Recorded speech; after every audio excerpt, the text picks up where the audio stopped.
to make it as short as possible because I know it's too hot, and maybe you are already in a cool place and enjoying this moment, but I still don't want to hold you here for a long time, even though the topic is worthy of speaking for hours, days, and years, as it has been going on for at least 2,700 years. This is one of the most interesting, the most discussed, debated topic in the literary world ever. And there are literally thousands of books about the topic, many researches. Many people invested hundreds of hours of their time, if not years of their time, to research and try to prove something, maybe in vain most of the time. Several years ago, I attended a talk about the wife of Suleiman the Magnificent, Roxolane, her Russian name, and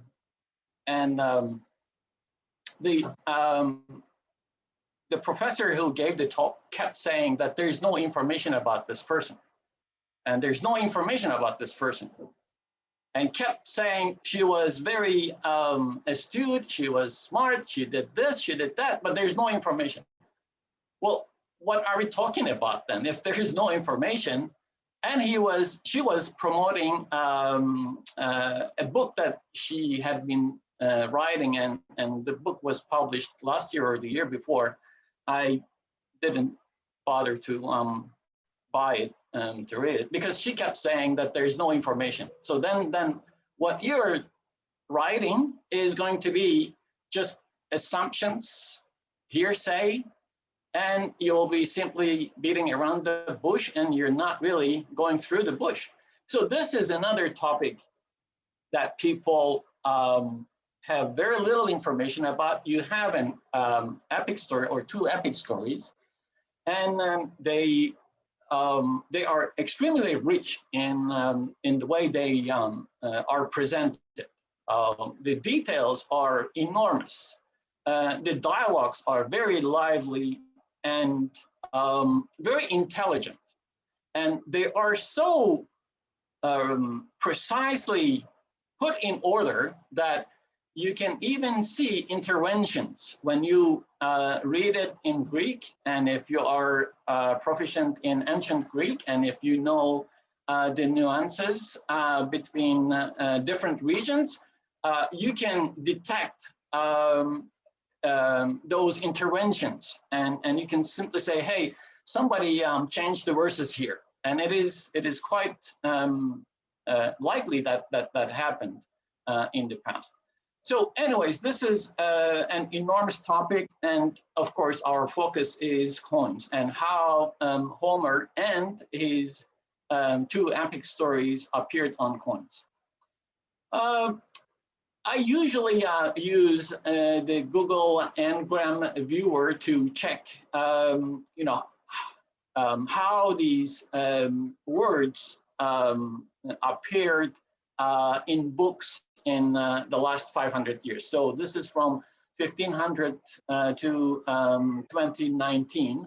I search the word Homerus, and as you see, between 1700 and 1800, there were highlights. People discussed these a lot. And then around the turn of 1900, which, just before Schlieman's, or just after Schlieman's excavation at the Hisarlık Tepe, you see this, the spike has gone up. And then afterwards, it diminished a little bit, and then it is on the rise again. So it's about time for people to re-discuss this topic. And then, of course, you have to choose different spellings of the word. Now I have Homer instead of Homeros. And you see a similar trend during 1700s and all the way to the present time, it declines. So fewer people now use the word Homer than Homeros. And Trojan War, again, it was popular during 1700, 1750, and it's gaining a little bit interest in the present time. And finally, Odysseia, you can, of course, put all kinds of words here and check. I decided to check for these 4 words or names. Odysseia became really fashionable in 1850, 1900. This doesn't mean much, actually. These are only the words appeared in Google Books that were scanned and stored on Google Books. So there can be more books that have not been scanned and included in this. Just to give you an idea how this topic was evaluated and took interest between 580 and present day. And here finally Troy. This is the engram for the word Troy. So the core of this book describes the last couple days of the story. So it's supposed to be a 10-year war, which is credible, and this is here is a map that shows you how people of Greece or Achaia in the time of the story that passed traveled from their land into Troy, Ithaca, Peloponnese, and Sparta. Athens is not one of the strongest groups in the story, but they still added that. Thebes, and then Crete, of course, sent some sailors, so this is just a map that gives us an idea as to how these people traveled to Troy. And Odysseia describes another 10-year journey. Interestingly, 10-year in each story for Odysseus to sail back to his home in Ithaca. And Homerus, some people claim that he was a blind bard, as the tradition has been for centuries that mostly blind people develop this interest in storytelling, and but it is really questionable to claim that Homerus was a blind bard. His descriptions of people, events, war scenes, scenery, and imaginary gods and goddesses are incredible.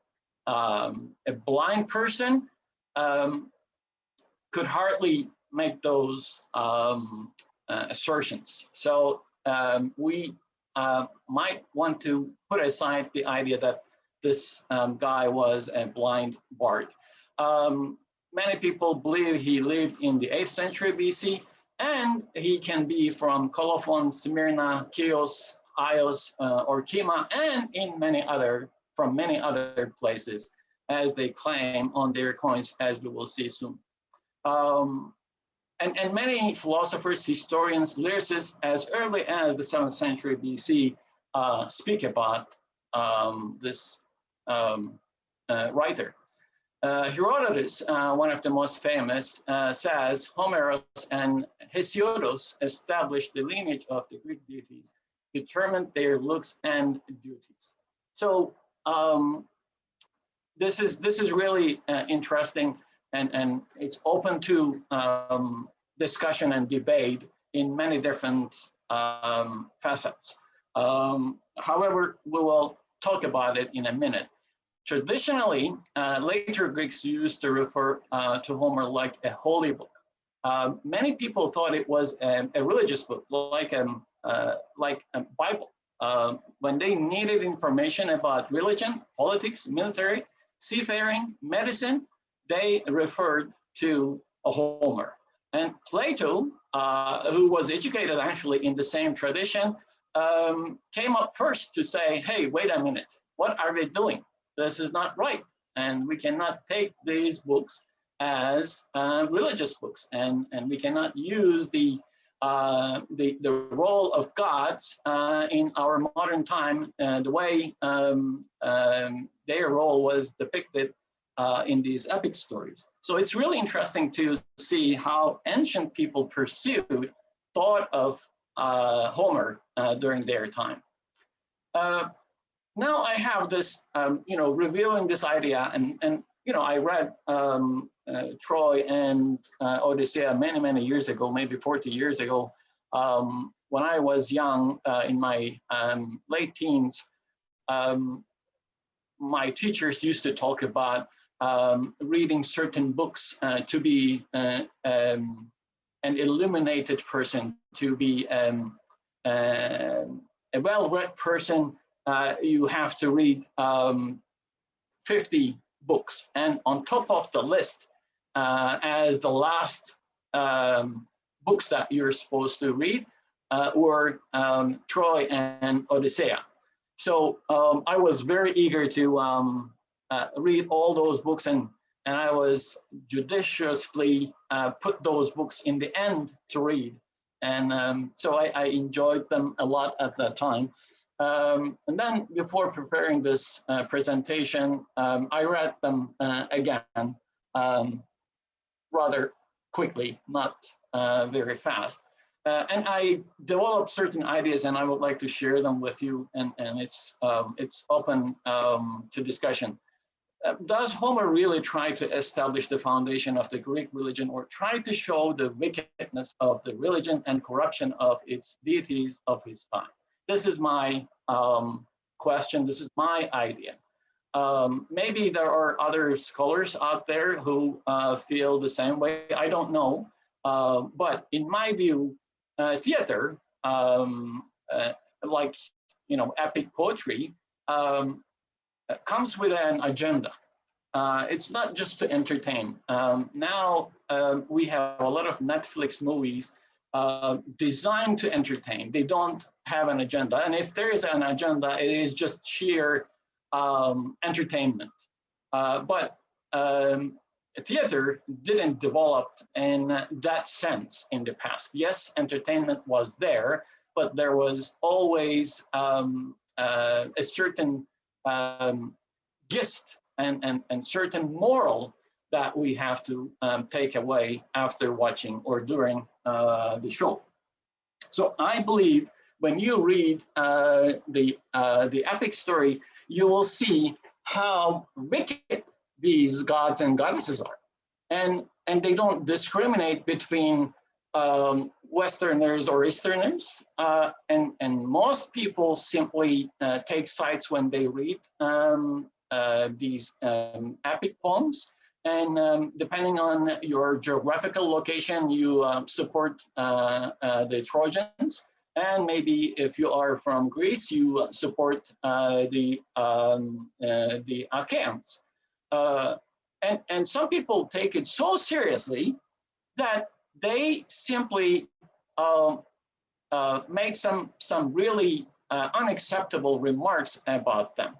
So first of all, the story was written by someone, we don't know if it is really Homerus or not, but someone who spoke the Aeolian and Ionian dialects. So Aeolia is somewhere here, and Ionia is here. So this person is actually from this region, nowhere else.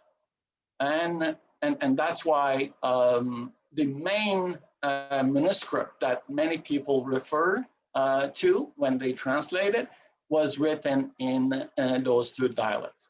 So the story, of course, ends with Odysseus arriving in his hometown Ithaca and reclaiming his throne and wife. However, Octavian Augustus decides that it should continue because it is related to his time, to his ancestry, and he ordered Vergilius to write the Aeneid, and the story continued with the Aeneid. So you have to read on if you would like to enjoy the rest of the story during the 1st century BC. So this site of Troy, known also as Ilium or Ilios or Ilion, or in Turkish Troia, has attracted enormous attention over the years, starting with a British archaeologist or researcher at that time who claimed that Hisarlik should be the location of Troy in Homer. And a lunatic guy with lots of money in his pocket decided to go and dig. And this guy did his digging and ended up finding an enormous treasure, gold treasure. And he immediately claimed that he found the Homer's Troy. And scholars of the period who approached the location of Troy with skepticism had to accept it. And all of a sudden, everyone started to talk about Troy being at Hisarlik in northwestern Anatolia.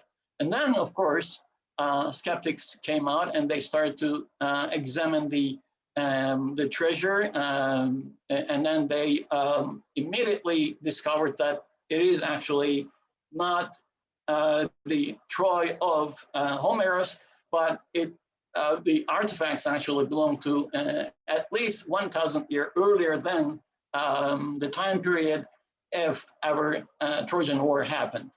So the Troy II is actually the site of the treasure. So it is 2,500, 2,400 BC. And finally, excavations continued over the years, especially after the 1930s. And they discovered 9 layers of settlements in that area.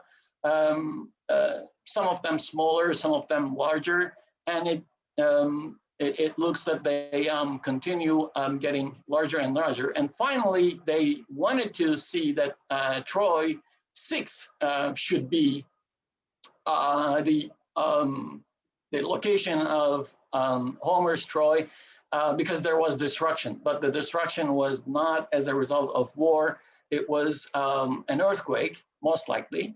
And finally, Troy 7A and B were discovered, and they found destruction by a war, because they found quite many arrowheads and spearheads and burned down structures.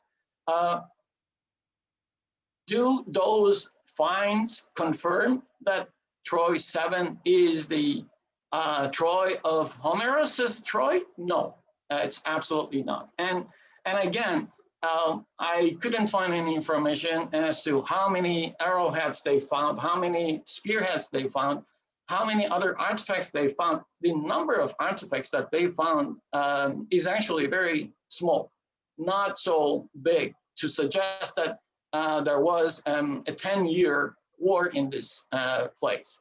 And it is quite likely, it is very, very likely, in my opinion, that this is, and this comes from the imagination of the poet. If it is Homer, then it is his imagination, because Homer lives in the 8th century BC. The so-called Trojan War takes place in 1250 BC. So there is 500 years between the actual so-called war to happen and a poet to write that. So, 500 years ago, a war happens. There's no way you can remember everything. There's no way you can convey all the happenings, dialogues, the description of feast tables of gods. You cannot convey, transfer that information onto the next generations for 500 years. So we have to be realistic about that instead of thinking in a romantic way to prove that, yeah, here is the Trojan War, here we have archaeology that is supporting it, and here we have a manuscript to ponder on, and we have the story. And coins, again, ancient coins are very, very helpful for us to understand actually how ancient people thought about that. First of all, were the Greeks that waged war against the Trojans. In the book, they are identified as Achaeans. And in Hittite, we know that there are some people called Ahiawans, and their land is Ahiawa or Ahia. And also in Hittite inscriptions, tablets, we find a place called Vilusa, and it is actually located in an area where the ancient Ilium is located. So it is quite likely that the people who traveled to wage war on the Trojans came from Ahiawa, and they were Ahiawans. As the Hittites named them. We keep saying Greek, Greek, Greek, but Greek is a name given by the Romans in the 8th century BC, and how they ended up calling them Greek is still debated.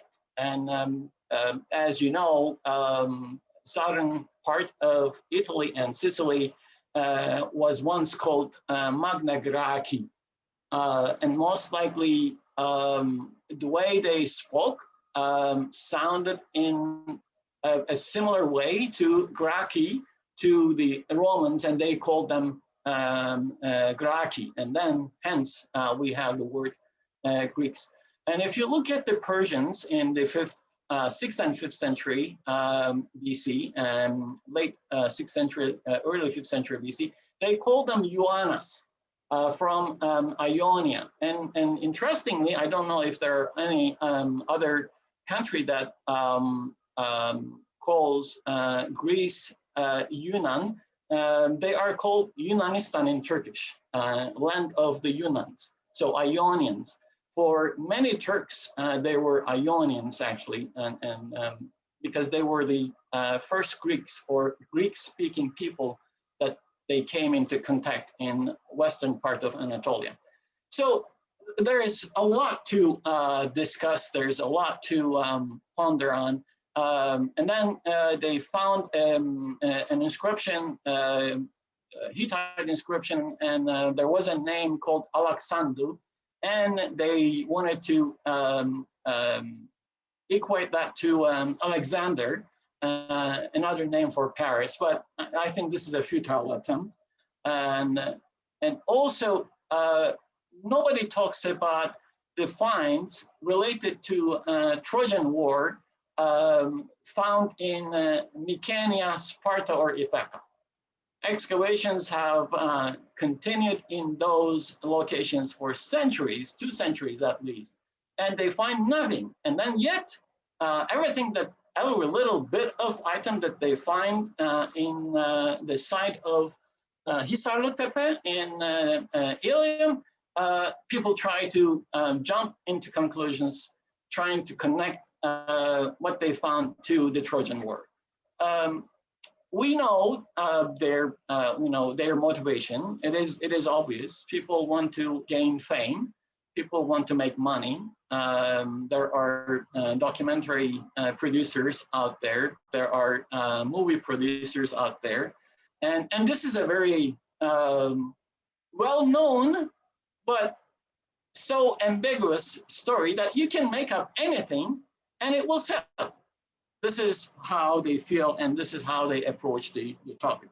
So we have these famous figures, personages, King Priamos, Hector, Paris, and Aeneas on the one side, and on the other side we have Kings Menelaus, Agamemnon, Achilles, Odysseus, and heroes Ajax and Protesilaus, and many others. As a numismatist and historian, and also a linguist, I pay attention to write and pronounce names as closely as to the original ones. I know that there is a certain way that these names are pronounced in the English language, which was actually borrowed from Latin, but I believe we have a duty to pay respect to the original language and try to write and pronounce those names as closely to the original as possible. That's why I write them this way. I hope you will forgive me for that. And lastly, when you read certain researches and watch certain documentaries, they talk about clash of civilizations, the conflict between East and West. I think this is abusing this story. And there was no clash of civilizations. They were not different civilizations. They were most likely the original people who lived in Ithaca and in Mycenae and in Troy spoke different languages, and they needed interpreters to communicate. However, in the story, they are fluent. They both speak the Greek language. So there is no clash of civilizations. There is no conflict between East and West. And bringing the story into this discussion is, I think, a poor suggestion, and people must not do such things. And here is a nice map that I found on the internet, around 200 names that we come across in the story of Troy and their hometowns or home places. This is really, really interesting. I'm going to make this presentation available on my academia page. So, and I'll put them in such an order that you can read. I'll put more information about each slide or on certain slides. So you can always go back and review this. And if you would like to have the presentation in the PowerPoint format, let me know and I'll be more than happy to give it to you. No copyrights. You're most welcome to share it with anyone that you like. And oops. Okay, so here I found some interesting information that I thought I would share with you. You know, these people talk about translating the manuscript from original language. I read it in Turkish and I loved it the way it was translated. I tried to read it in English. Sure enough, I preferred my Turkish one because it is my mother tongue, obviously. But you have such beautiful adjectives for each person in both Odysseia and Troia. And the way they were worded out in Turkish is so nice, so fit to the story and personage. When I read it in English, I didn't feel that way. But maybe it is because English is not my mother tongue, and that's why I thought that way. Anyways, there are more than 2,000 manuscripts according to the Wikipedia article about Homer, and here I have some examples of them. this should be an interesting consideration if we are going to research this. So the earliest depiction of the war on physical material comes from around 675 BC. This is in the Museum of Mykonos, a big vase with scenes from the Trojan War and the famous Trojan horse with Achaeans inside, and how even children were slain. They are depicted on these. I think the topic was really fashionable in the 6th century BC, especially the way they are depicted on black figure vases, and the protagonists are identified by their name, as you can see here. So the topic was really fashionable in the 2 centuries after it was made available. When we go to coins, finally, I'm not following a chronological order here, but I decided to give you some examples of Homer and his depictions on coins.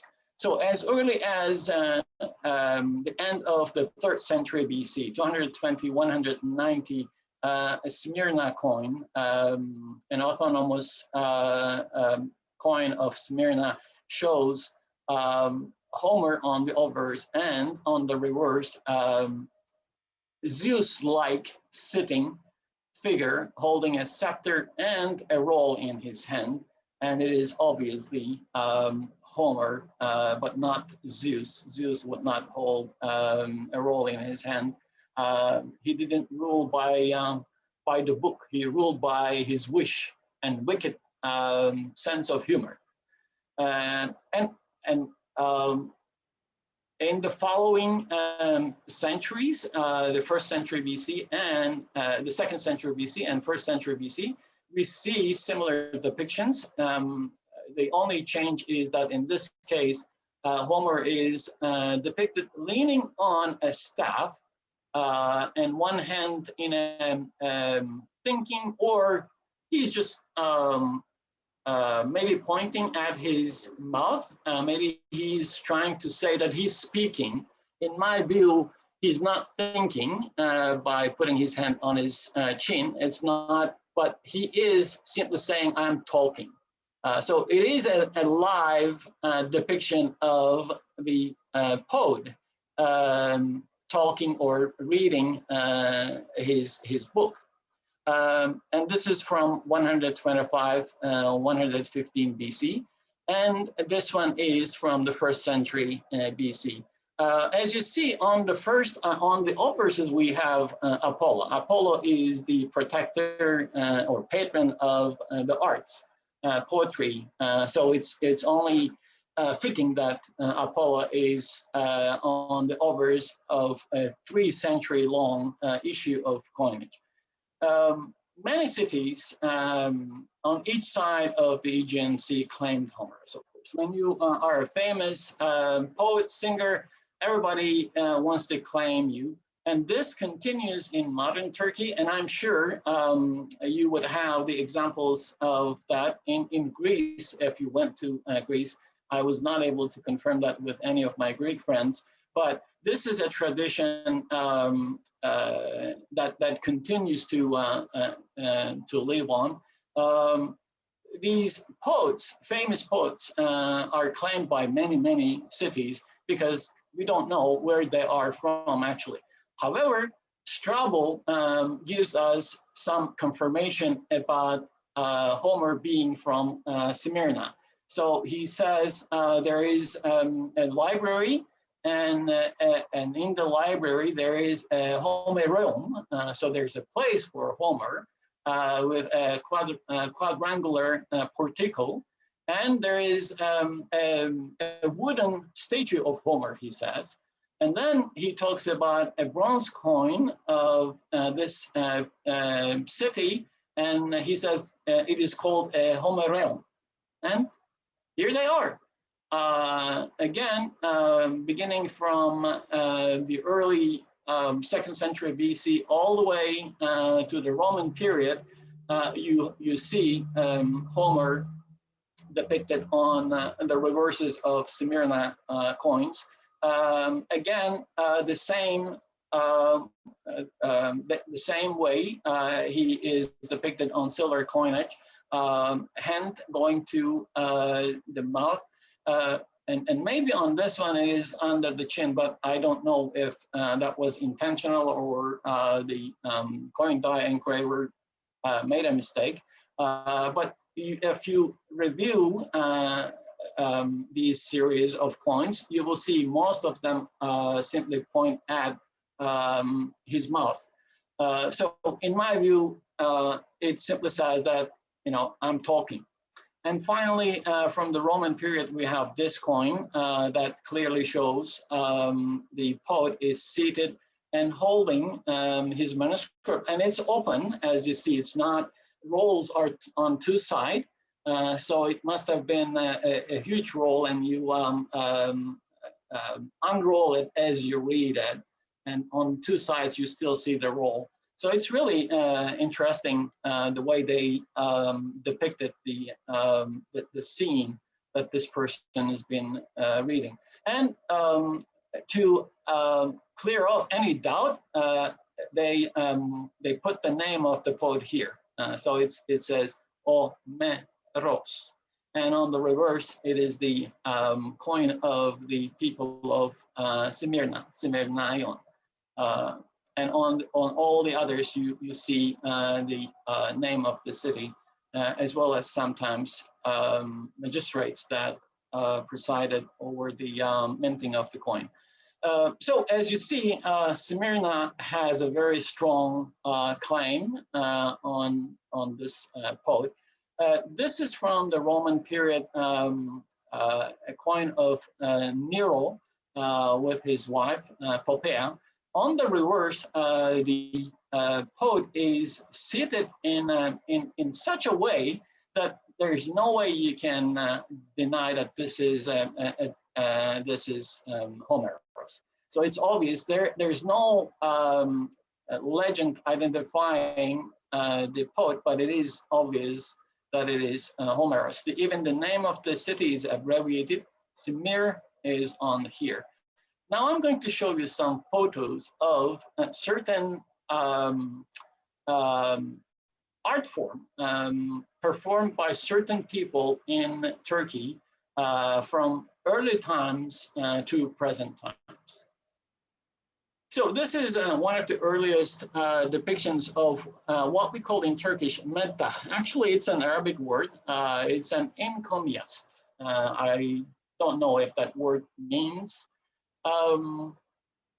something logical to you, or panegyrist, or panegyrist. So these are the people who don't only talk about good things and embellish them, but they tell stories about people. And they start talking, and they act and talk at the same time. They have no books, they have no manuscripts in their hand, but what they have commonly in their hand is a staff or some kind of a staff that you see in the hand of this figure here. So this art work or art style still survives in Anatolia, and I wouldn't be surprised if it also survived in Greece now. So this is all about bringing people together and bringing up a topic and relating to the common concerns, interests of the people, changing the topic depending on the time, and depending on your location and the expectations of people in that location. And this is how they filled up these huge theaters. Amphitheaters are different, of course. They are for spectacles, but for regular theaters, it was mostly performances of theatrical works, not gladiator or gladiatorial war spectacles. Mostly you had plays happening here. And major genres at that time was comedy, satire, and or tragedy happening here. So we have to understand that these places were important structures where people gathered, not only to entertain, but to discuss, understand, criticize the happenings of their time. That's why Homer's Troia and Odysseia changed dramatically from one location to another. And the heroes highlighted in one location were demonized in another location. And coins tell us a lot about this. So we have to see that. Now, this is a very, very interesting coin from Chios, an island off the coast of Ionia. That's very close to Smyrna, Izmir modern. On the obverse, you have the badge of the city, so it's a sphinx. But on the reverse, you have a seated figure holding scrolls open, and you can read Ilia us. You can only be so descriptive. And kudos to those who identified these coins, of course. You know, if you didn't pay attention, close attention to the fact that the scroll was engraved with Ilia and us, you wouldn't really pay attention to it. It's a very small coin, about 15 millimeters, I believe. They didn't give the size of the coin, but it is a very, very small coin. Yet, we know that this person is Homeros. He's unquestionably identified as Homeros, and he's reading the Ilias. Colophon is another city that claimed the poet, and the depictions are similar and at the beginning, and then it varies. Here, the artist, coin die engraver, decided to put the hand under the chin. Maybe even that at that time they misunderstood the way Homerus was depicted on the earlier Smyrna coins, but here it is without a doubt the sitting figure is putting his fist under his chin. And on the reverse you see Apollo, another fitting figure. And then during the Roman period, we have two coins, one for Ottocilla Severa here and one for Volusian. Again, this figure is seated and holding an open scroll, and you can almost read the inscription here. I couldn't find any explanation as to what is written here online, but it is so obvious that there are some letterings here, and I wouldn't be surprised if it is. It looks like Makhe, but I don't know. And then a very similar figure from the time of Volusian, again from the same city. In Bithynia, Nicaea claimed the poet on the coins of Commodus. There are quite many others that we see. Again, the poet is either seated on a sella acrylis, which is more fitting. Sella acrylis is a portable chair, as you know, and this is for traveling poets. You see Asclepius depicted on sella acrylis too, because in the past, doctors would visit their patients. They wouldn't stay in a place, a hospital, to wait for their patients to come to them. They would go to their patients. The same was true for poets, and these are all traveling poets. That's why it is more fitting to sit on sella acrylis. However, this one we see he is seated on a kippus, or a kind of stone seat, which is also fitting if this person was to perform at a theater. He would be sitting on a stone stool.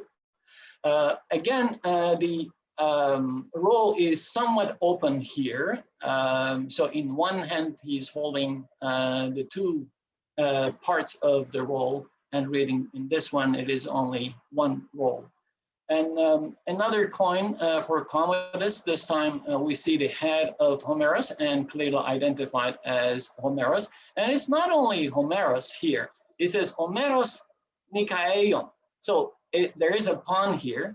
Nikaeion, the so-called coin of the people of Nicaea. However, putting the word Homeros in front of Nicaea, they simply say Homeros of Nicaea.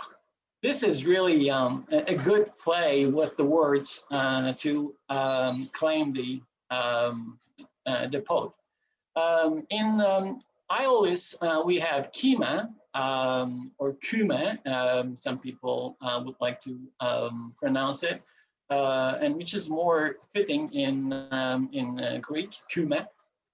From the time of Septimius Severus, on the obverse we see this seated figure holding a scroll, and he's identified around the figure, and on the reverse, the famous Kimaion name of the city within a wreath. And again, Temnos, another city from the same region, we have a figure here. This person or this figure is not identified, but with the roll, slightly open roll in his hand, it is most likely Homerus. And finally, here we have a coin from Laodicea ad Lycium in Phrygia or Phrygia, again for Nero. I think you can make the connection with Nero, right? Nero thought that he was a Kipara player, and he was a poet and artist. So these provincial administrators were very shrewd in the way they appeased the emperor by choosing relevant topics. And so this is really interesting. This is an Omonia coin. So there are some relationship between certain people, and to claim the poet, they put the name of the poet here. This is really interesting. And here we are in Paphlagonia, quite far from Ionia. Okay, we can understand that the people in Chios can claim him, Smyrna can claim him, Aeolus can claim him, but Paphlagonia is on the western part of the Black Sea region. And look at this, how many coins we have from this city claiming, literally claiming that Homeros was from Amastris. Again, most of the coins simply say Homeros and Amastris. Amastriaon, a different way of saying it, the coin of the people of Amastris. And here is another one. Where was the other one? Let me see. And that's all saying that they claim that this person is from their city. Here is my map that shows where Amastris is. So Ionia, Aeolus are here, and Amastris here, and these people minted quite many coins. This is 2nd century AD most of the time, and of course these are all provincial coins to make any kind of claims about their identity and how famous and how glorious and how important they were. And claiming Homeros to be from their city, who would dispute at that time, and who cared if anyone disputed it? Okay, so let's continue. Oh, this one I wanted to show you. Yeah, this one literally says Homeros Amastriano. So Homeros of Amastria. It's 100% worded out that Homeros is from their city. This is really interesting.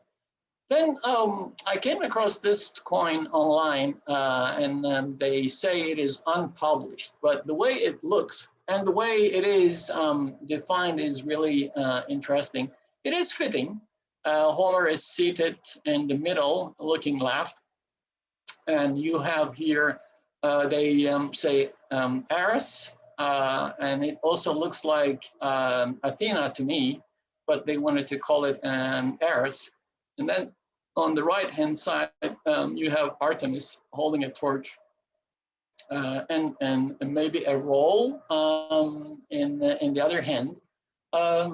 It doesn't look genuine to my eyes, but I might be wrong. I don't know. But if it is an original coin, it is very fitting to Amastris because the topic is very popular, obviously, in that city. But the way it looks is a little bit shaky to my eyes. Anyways, there are many coins that show scenes from the epic, but then there are coins that show scenes that are related to the epic.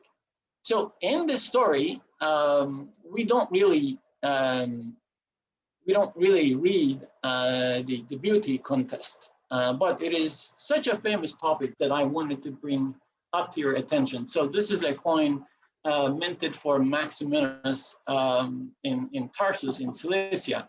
And it is such a beautiful depiction of the judgment of Paris, as it is famously called, holding the apple in his hand and Logobolon in the other hand. And he has Aphrodite holding her hair, braided hair, and then Hera and also Athena seated and standing next to Aphrodite. So in this case, they use the famous depiction of Aphrodite. Actually, she's known to emerge from the Mediterranean, and she is usually wet. And when she came out, she simply squeezes her hair and try to squeeze off the water. And it is interesting that she is depicted in that guise here. And then there is a coin from Ilium struck for Commodus. You have the same scene, but depicted differently. And what is interesting here is that there is a syrinx here, a pen pipe depicted here. So we know that this was a kind of theatrical work displayed in accompaniment of music. So when you go to theaters, you didn't only watch serious tragedies, but you also watched comedies. And most of the time, as I said, they were related to their times. And in the story, if they wanted to depict the authority, let's say the emperor or the empress, they simply put that person in the guise of one of the figures in Troy or Odysseia, and they made that person look so despicable that people knew at that time that who they were referring to. It was not only displaying the original story, but it was a way for them to criticize of their times and their political agendas. Diomedes is a figure well known in this story. He is shown on the coins of Argos, Argolis. He's known to have stolen the Palladion from Troy. But we also know that the Palladion was taken to Rome by Aeneas, and this is this is a made-up story, and it went on a coin. And the interesting part is the figure here that we see is walking like a thief. His left leg is bending slightly, and his body is also bending. So he's stealing something. I think it's a genius way of depicting this scene on a small coin like this. Look at this. This is just a 20 millimeter coin, and the surviving examples are displaying excellent artistry on this coin. So it's a moving figure. It's a storytelling figure on a coin that this city decided to brag about their connection. And from the Roman period, we see the same figure reappear on a coin of Antoninus Pius. But this time he is proud to steal the Palladium or Palladion. He's not sneaking, trying to run away with his steal. Philoctetes is depicted on certain coins, but how are they related to the story? It's questionable. He was the son of the king Meliboea in Thessaly, and he was famous for his friendship with Heracles. They say that he lit the pyre of Heracles, and he inherited his bow and arrows. But on the way to Troy, he's bitten by a snake, and he could not continue his travel. He had to stay on a Greek or Aegean island.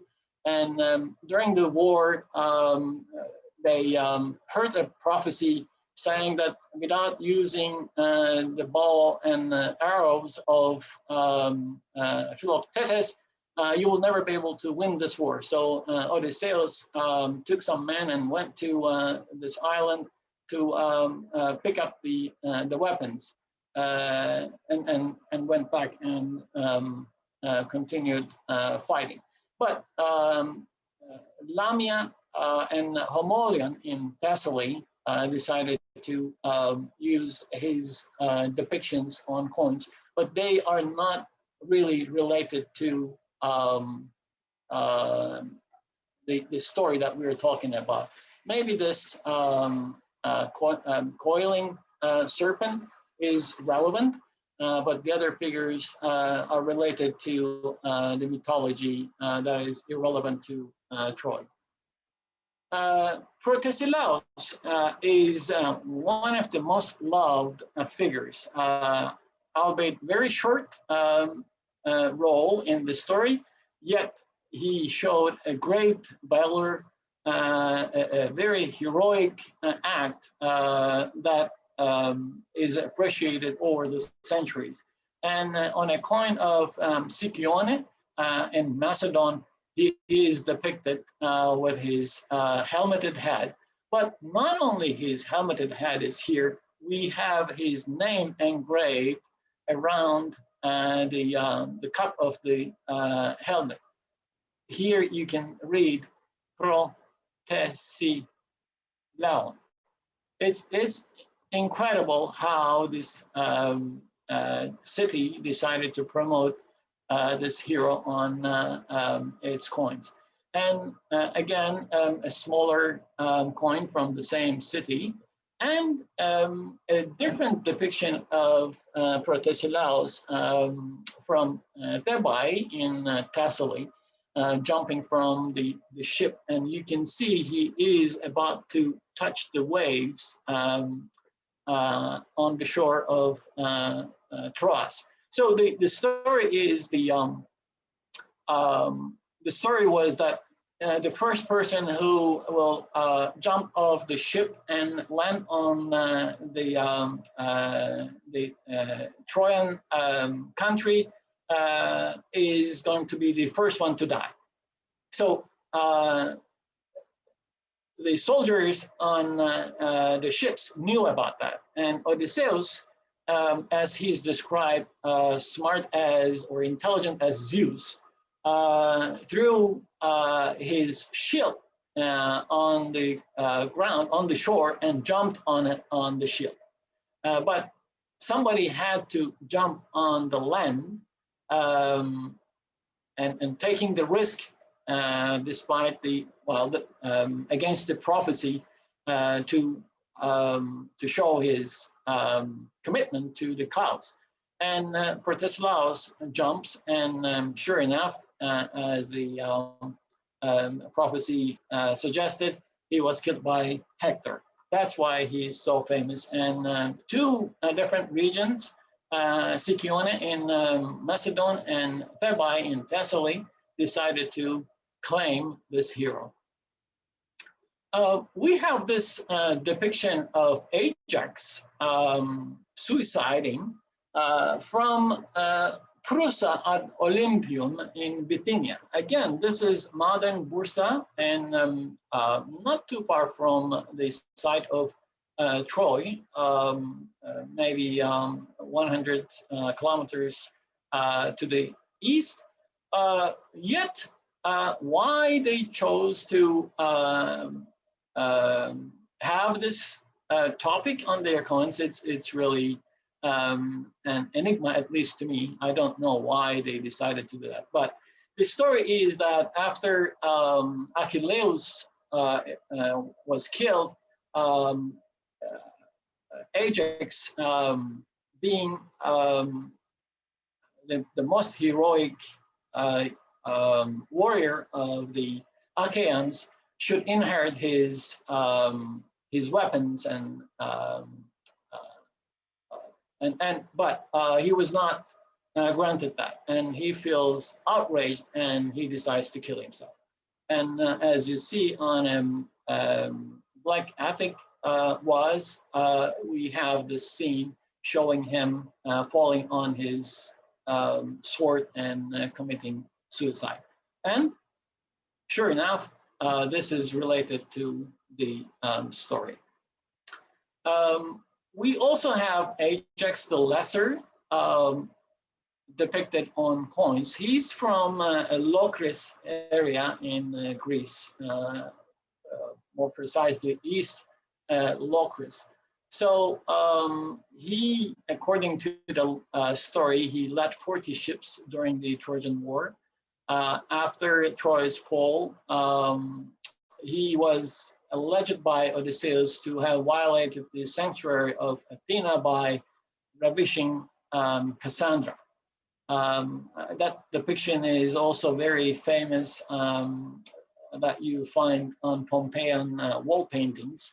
And it is believed at that time that he brought down the wrath of Athena upon himself and his countrymen.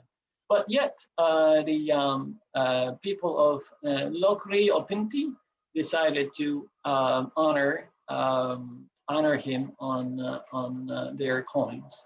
A very beautiful depiction of the hero.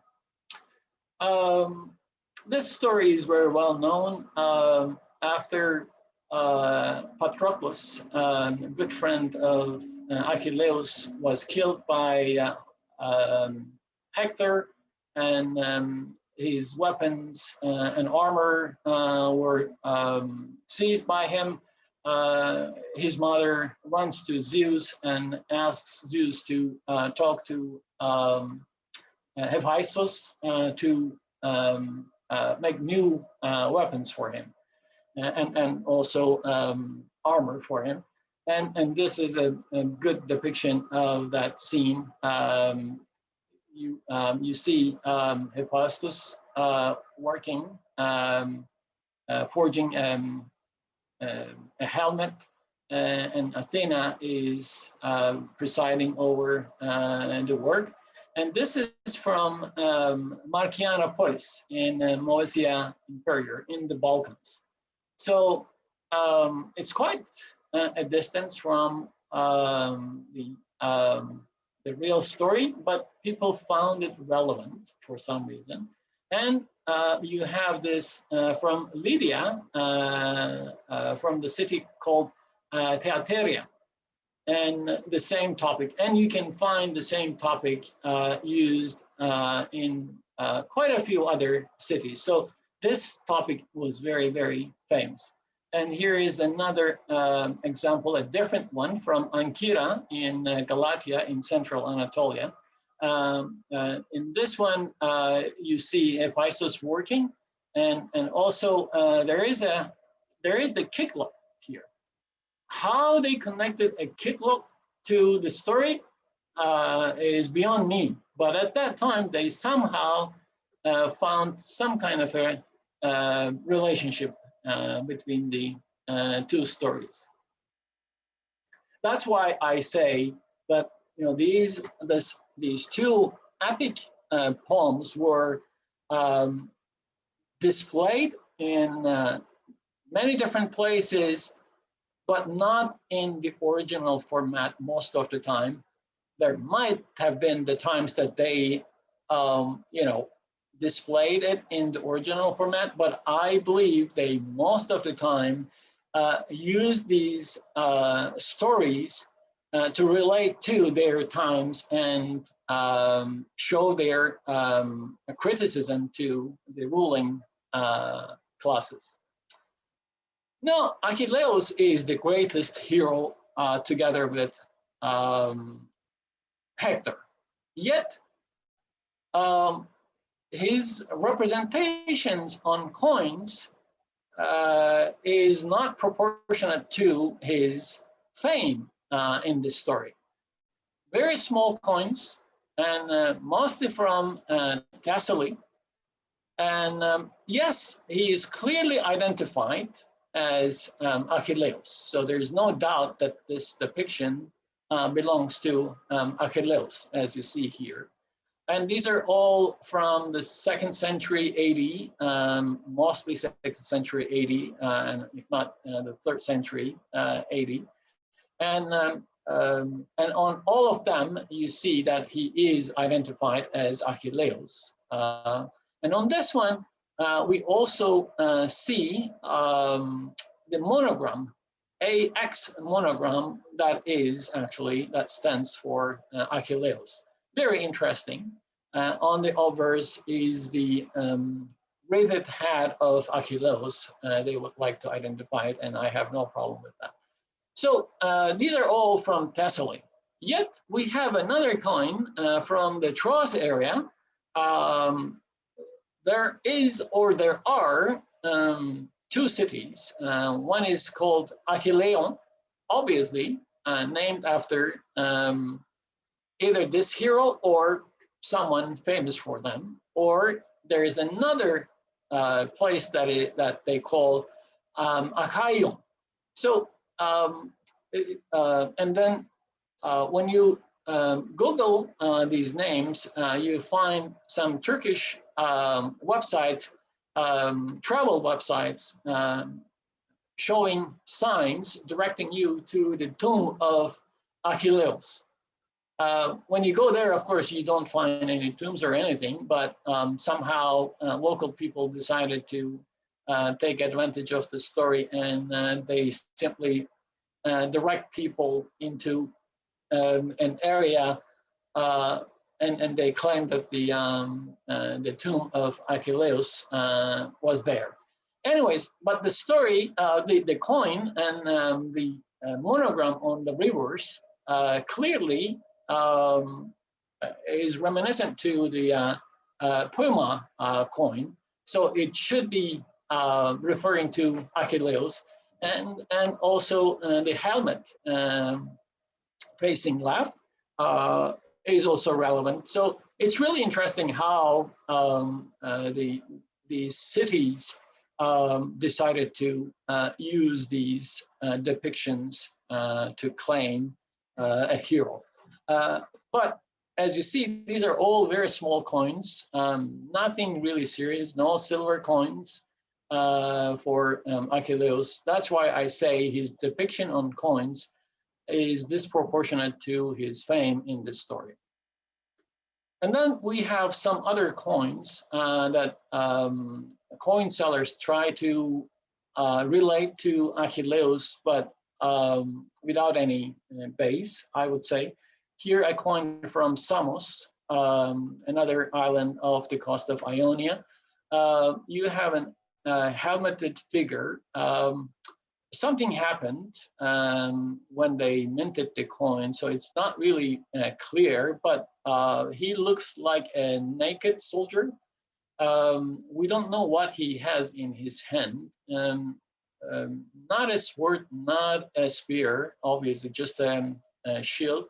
So it's really difficult to attribute this figure. However, they decided to call it Achilles. I don't disagree, but I don't also approve it. And then we have this coin, again from Samos,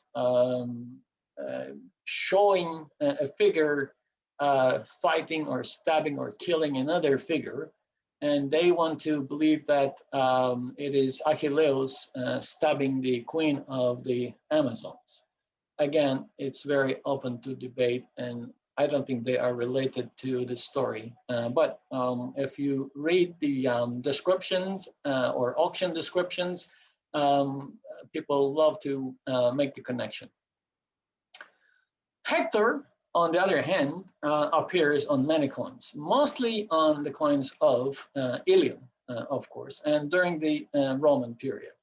And on all these coins, he is clearly identified. And then you have certain scenes depicting certain periods or episodes in the story.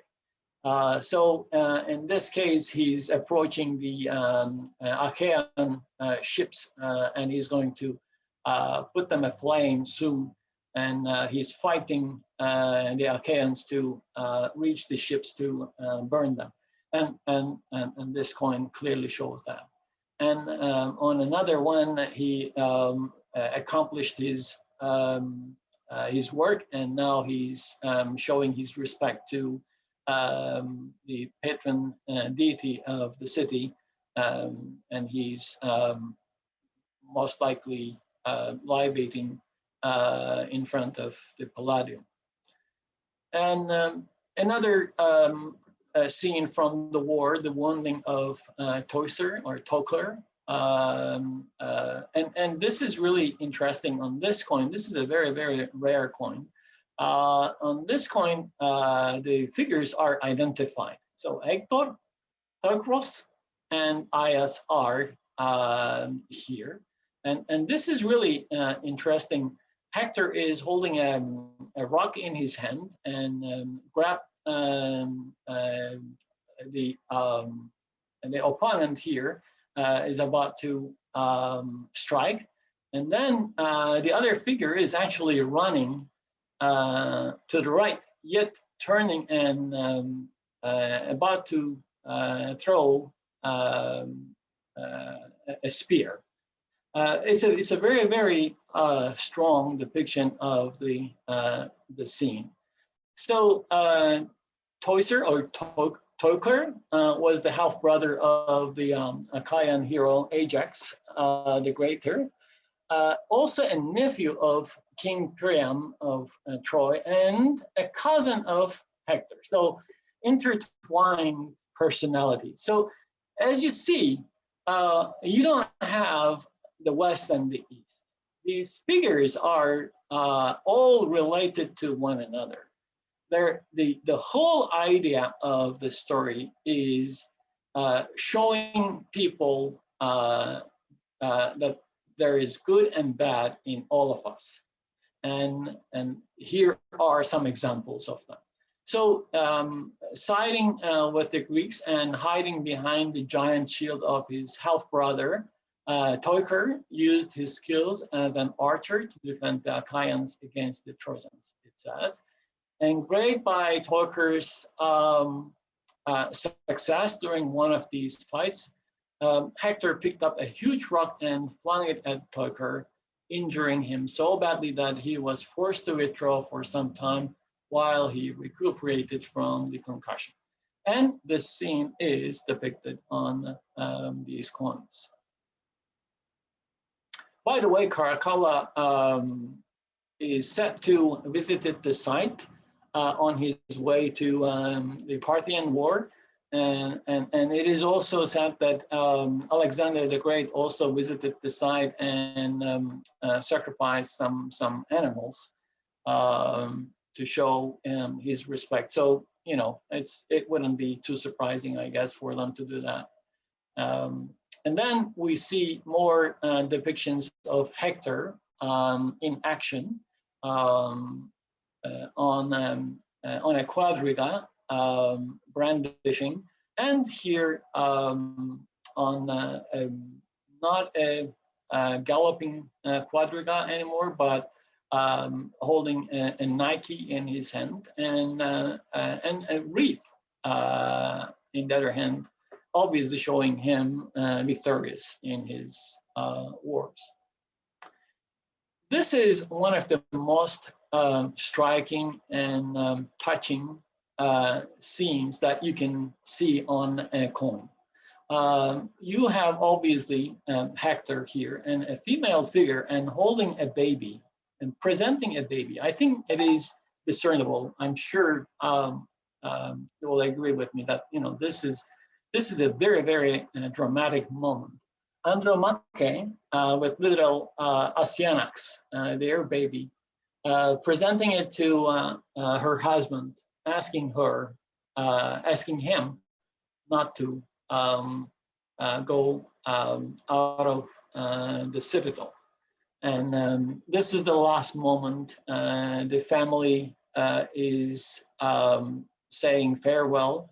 And as a last resort, the wife, Andromache, is presenting the baby to the father and in a hope that, she can stop her husband to go to his death.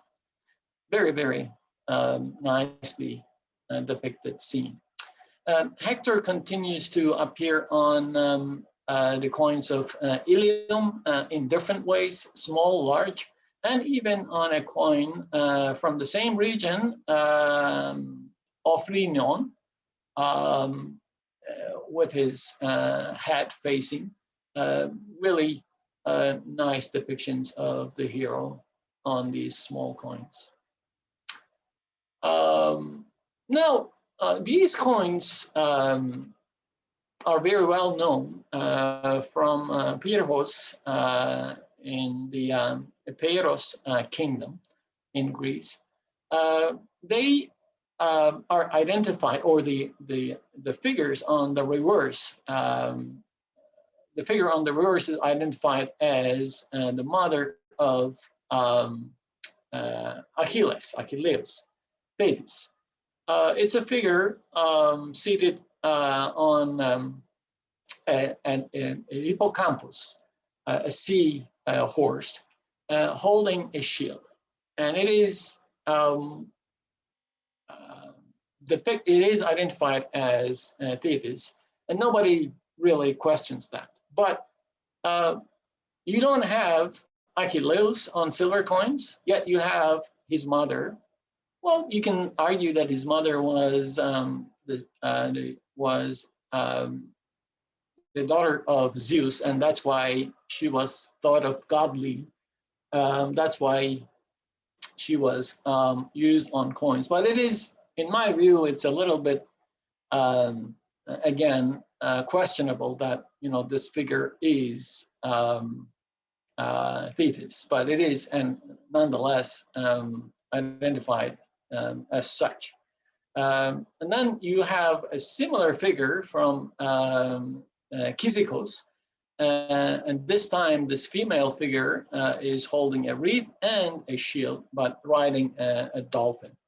Yet they later on suggested that it was a naval victory related scene depicting a narrate, likely in commemoration of the Battle of Kyzikos in 410 BC. So, we should not really jump into conclusions when we see these coins and depictions. Again, this is a coin from Mantinea. For many years, this figure was thought to be Odysseus, only later to be identified as a dancer, which is more settling. But just keep this figure in mind. I'll show you another coin and how this figure deceived people in the past based on another coin. So these are two interesting coins. One from Macedon, a bronze coin from the time of Severus Alexander. On the reverse, we see Alexander nude, seated to write on a bench. His right hand is on the bench and his left is resting in his lap. Before him to right, a Nike is coming and presenting a helmet to Alexander. And in left, by her left side, there's another shield resting here. So they would like to identify this as the Nike is bringing the helmet and the shield of Achilles. The suggestion is fitting. I have no problem with that because the same scene is seen on a unique medallion from the Bekircan hoard. This is an incredible artifact.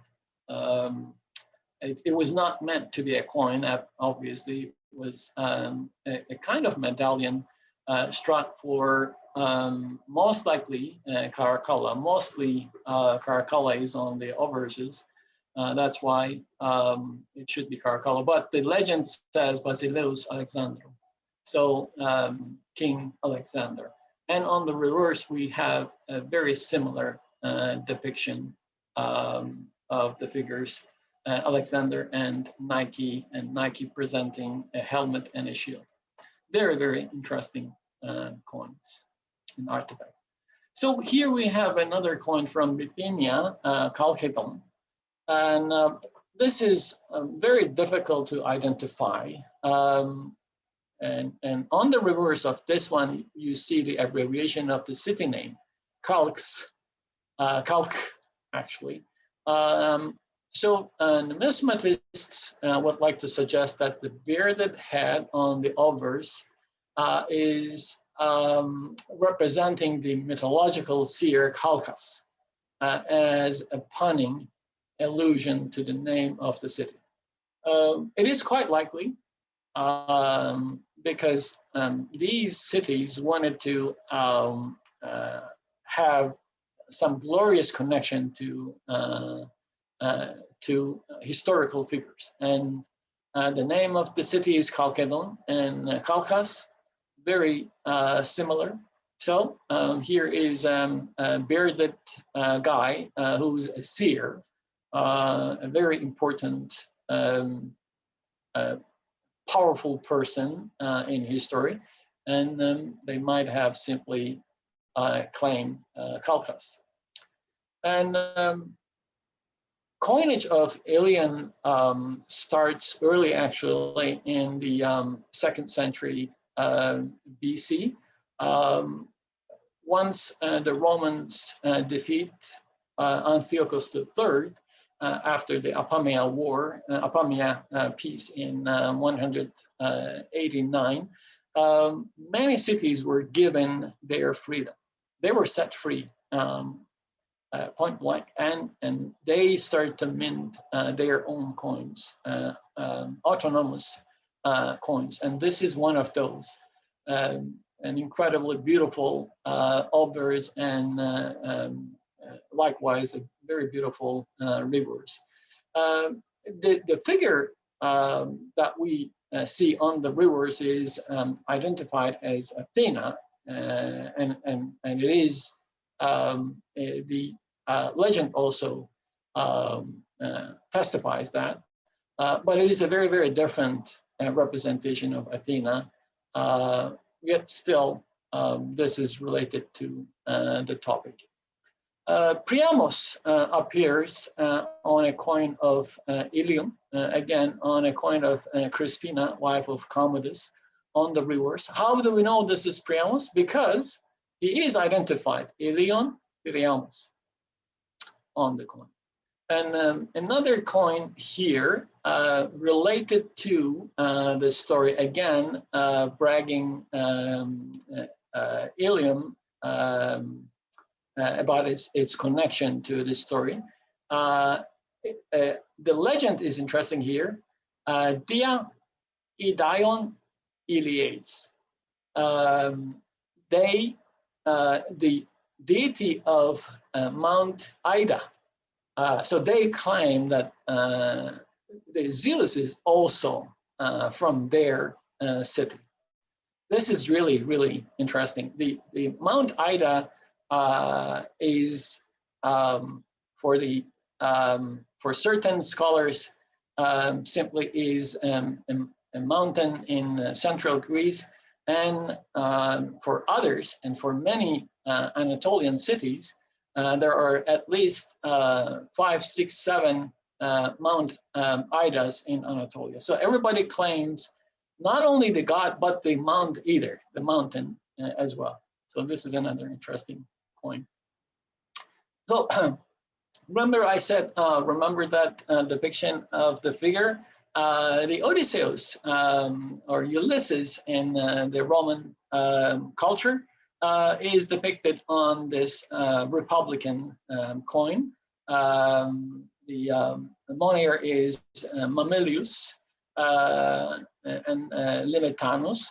And on the reverse, we see Odysseus or Ulysses advancing, holding staff and extending hand to his dog Argus, come to greet him. So the story is when he arrived in Ithaca as a poor beggar, his horse recognizes him. And it is so wonderful. Look at this dog. The way the dog was depicted simply tells us how the story or the scene took place.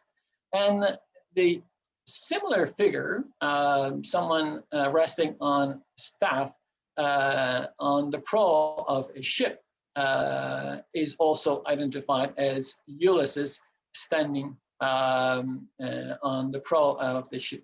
So the other figure that I showed you earlier is very similar to this one, and early scholars thought that it was Odysseus. Again, he appears on this restitution issue of Trajan. And then on another coin from Ithaca, very rare, that's his homeland, we have Odysseus wearing Peleus, and on the reverse we have Thunderbolt.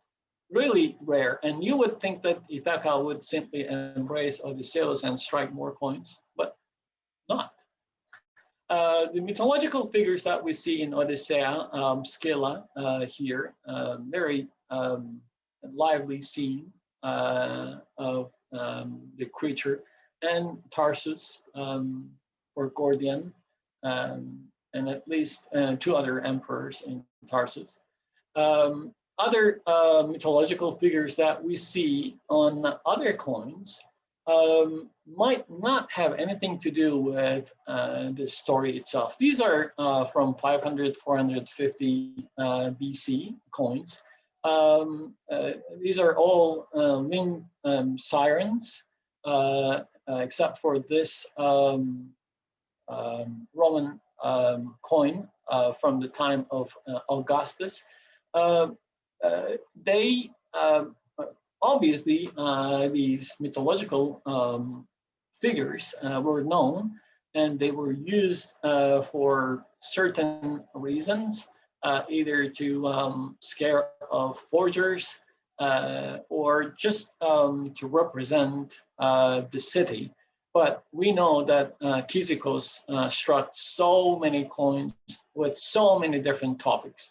I think they ran out of topics, and they used all kinds of, they supported the artists who engraved their coins in terms of creating different art, and you get so many of them. And then in Caria, some uncertain dynasties struck coins with the depiction of the siren, and here even the siren flying from above.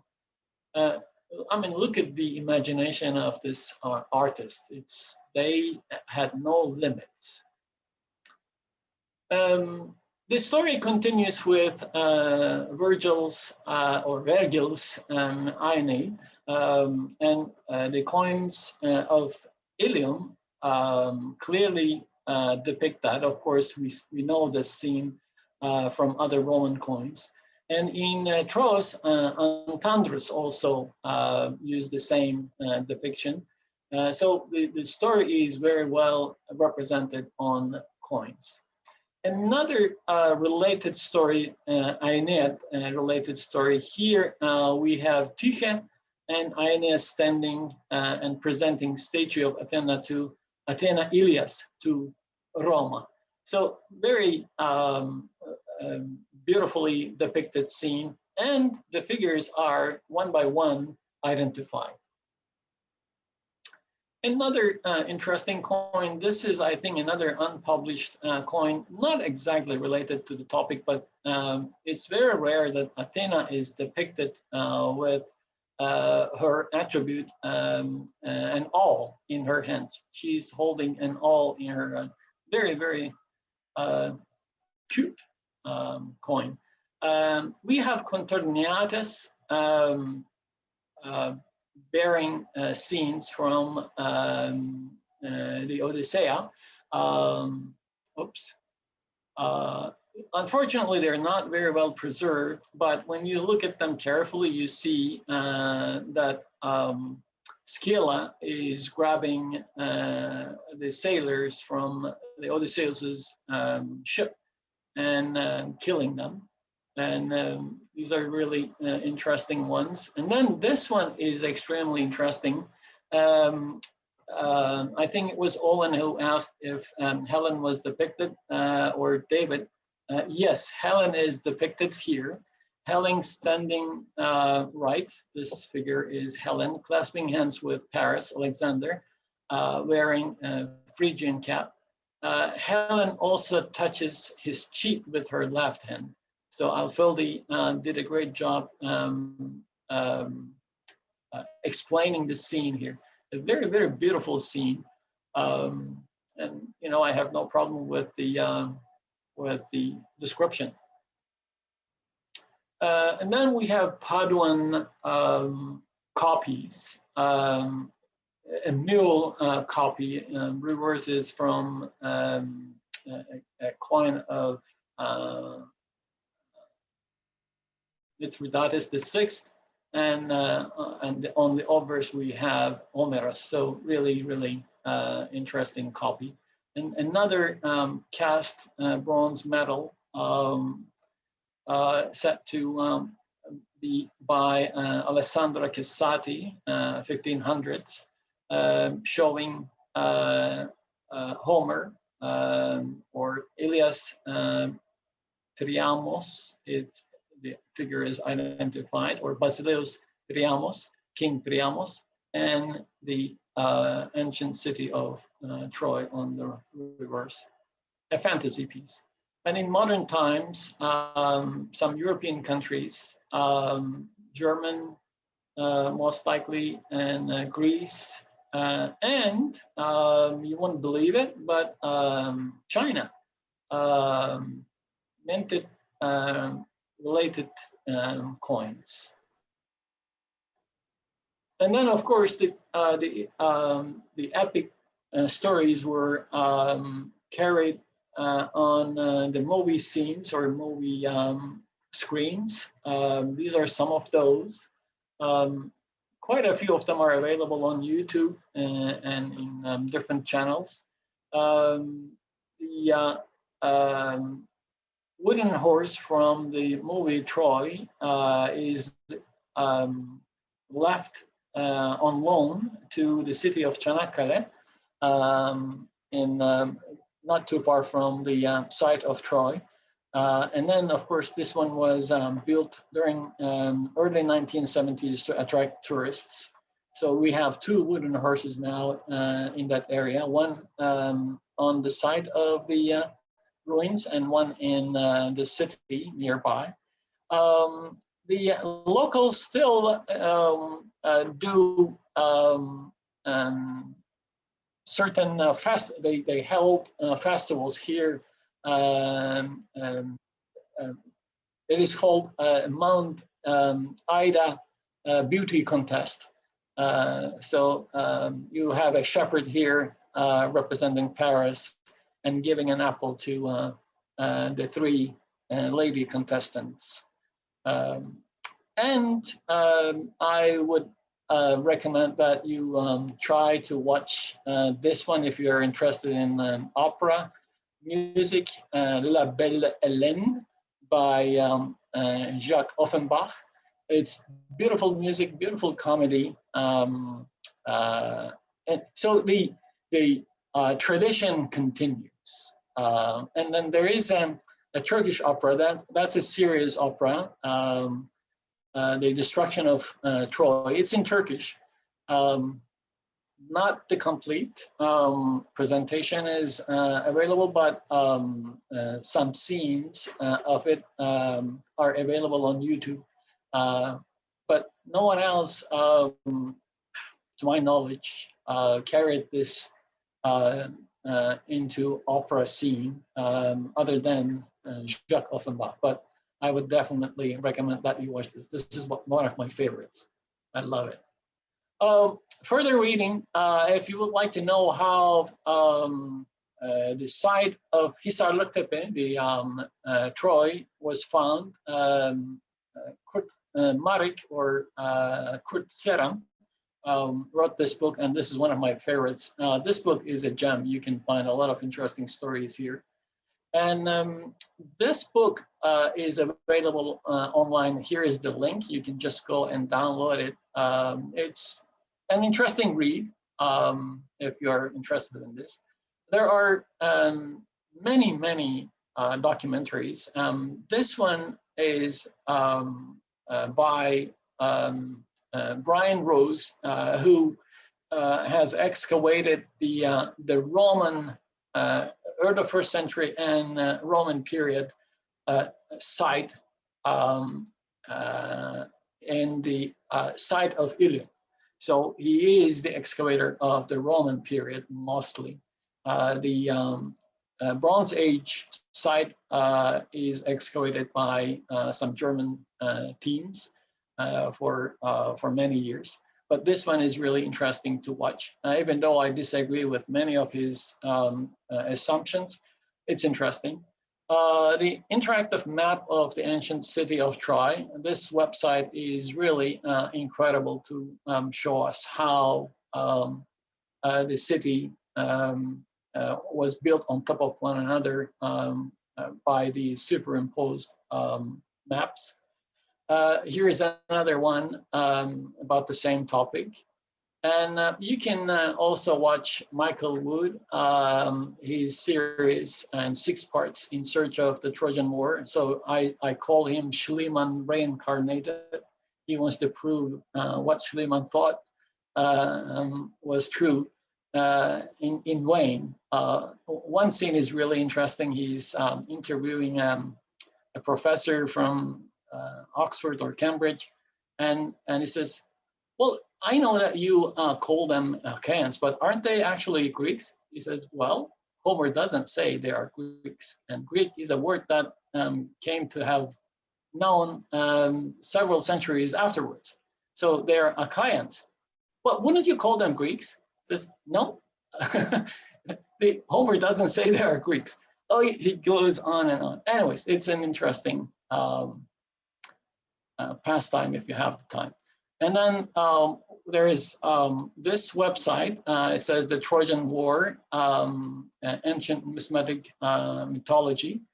And there is also this one, Trojan War locale, numismatic evidence. I disagree with some of the ideas here, but all the same, it's a very well-researched and